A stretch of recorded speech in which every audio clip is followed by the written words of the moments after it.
This is setup. The Arduino on the right is frequency generator, and by varying the potentiometer, we will vary the generated frequency between 100 kHz to 8 MHz. And the Arduino on the left is measuring frequency and printing it on the serial terminal. These are DSO readings, which measure and display the generated frequency at that instant. Let us see this in action. Initially, the frequency generated is 100 kHz and the frequency measured is between 19.37 kHz and 100 kHz. We will now change the frequency to 194.5 kHz.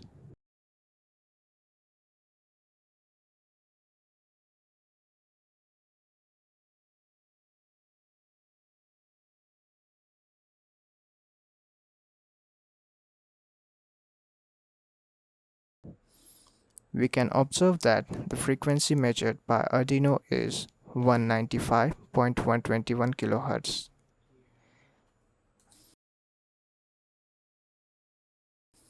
We will again change the frequency to 319.2 kHz.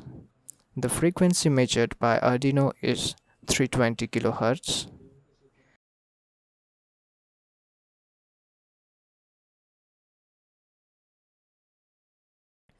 Now, we will change the frequency to 1.13 MHz. The frequency measured by Arduino is 1.14 MHz.